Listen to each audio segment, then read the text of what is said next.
Hello दोस्तों, आज की कहानी है माँ। विमल बहुत ही परेशान था। उसे समझ में नहीं आ रहा था कि वो इस परिस्थिति से कैसे निकली। वो अपनी माँ को बहुत चाहता था, किंतु उसकी पत्नी और बच्चे उसकी माँ से उतना ही दूर भागते थे, क्योंकि उसकी माँ एक आँख की अंधी थी और साथ में कमर से 90 अंश से झुकी हुई भी थी। वैसे वह अपना सारा काम खुद कर लेती थी, किंतु फिर भी उसकी पत्नी और बच्चों के लिए वह हमेशा खटकती रहती थी। दादी, आप ऊपर के कमरे में जाओ, मेरे दोस्त आ रहे हैं, विमल के बेटे अखिल ने बड़ी बेरुखी से कहा। पर बेटा, मैं तो यहाँ बहुत दूर बैठी हूँ, विमल की माँ ने बहुत प्यार से कहा। नहीं, आप उनके सामने मत रहो, वो मुझे चिढ़ाते हैं, अखिल ने जोर से डांटते हुए कहा। क्या हुआ अखिल, क्यों चिल्ला रहे हो? विमल की पत्नी कामनी ने किचन से ही आवाज़ लगाई। देखो ना माँ, ये दादी यहीं ड्राइंग रूम में बैठी हैं और मेरे दोस्त आ रहे हैं, अखिल ने शिकायत भरे लहजे में कहा।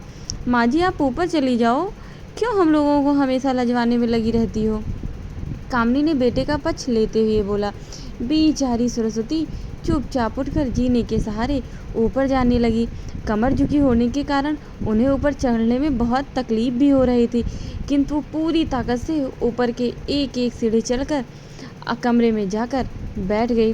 विमल बाजू के कमरे से सब सुन रहा था। उसे बहुत कष्ट हो रहा था कि उसकी माँ का अपमान हो रहा है, किंतु वो असहाय था। अगर वो कुछ कहता तो पत्नी और बच्चे उसका विरोध करने लगते। दूसरा, उसके पास कोई तर्क भी नहीं था, क्योंकि वो एक प्रशासनिक अधिकारी था। उसका सामाजिक स्तर बहुत ऊंचा था। उसकी ससुराल भी एक उच्च घराने से थी, अतः वह चुपचाप इस तरह हर दिन अपनी माँ को अपमानित होते देखता रहता।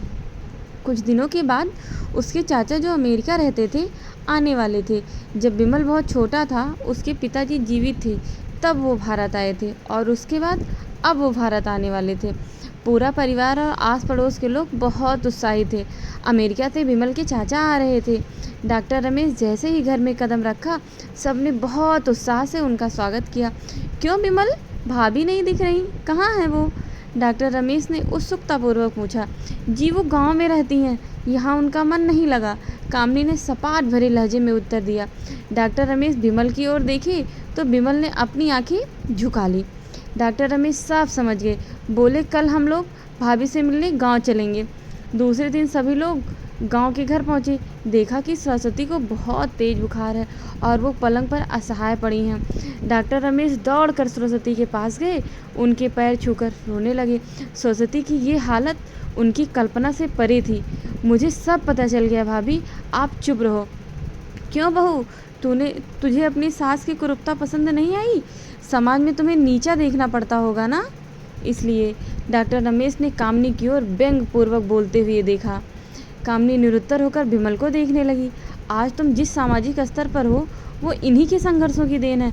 और बेटा विमल, तुम्हें शायद मालूम ना हो कि जब तुम बचपन में 1 साल के थे, तब छत के नीचे गिरने के कारण तुम्हारी एक आंख फूट गई थी और तुम्हारी रीढ़ की हड्डी भी टूट गई थी। तब तुम्हारी इसी कुरूप माँ ने अपनी एक आंख और बोन मैरो देकर तुम्हें इतना सुंदर स्वरूप दिया है। कामनी बेटा, इतने सालों तक संघर्ष करके बेटे को प्रशासनिक अधिकारी बनाने वाली इस संघर्षशील औरत की तुम लोगों ने यह दशा कर दी, ईश्वर तुम्हें कभी माफ़ नहीं करेगा। डॉक्टर रमेश की आंखों से आंसू की जलधारा बह रही थी। अब भाभी, आप मेरे साथ अमेरिका जाएंगी, यहाँ इन स्वार्थी लोगों के बीच नहीं रहेंगी, डॉक्टर रमेश ने सरस्वती से कहा। विमल को तो मानो काटो खून नहीं था। डॉक्टर रमेश, जो उसके चाचा थे, उन्होंने जो राज बताया था, उसके बाद तो विमल को यही लग रहा था कि दुनिया में सबसे ज़्यादा पापी इंसान मैं ही हूँ। वह दौड़ता हुआ अपनी माँ के पास गया और उनके कदमों से लिपट गया। माँ, मेरा अपराध अक्षम्य है, मैं जानबूझकर चुप्पी साधे रहा, आपका अपमान कराता रहा। अब सिर्फ आप ही उस घर में मेरे साथ रहेंगी और कोई नहीं। विमल ने अग्नि दृष्टि से अपनी पत्नी और बच्चों को देखा।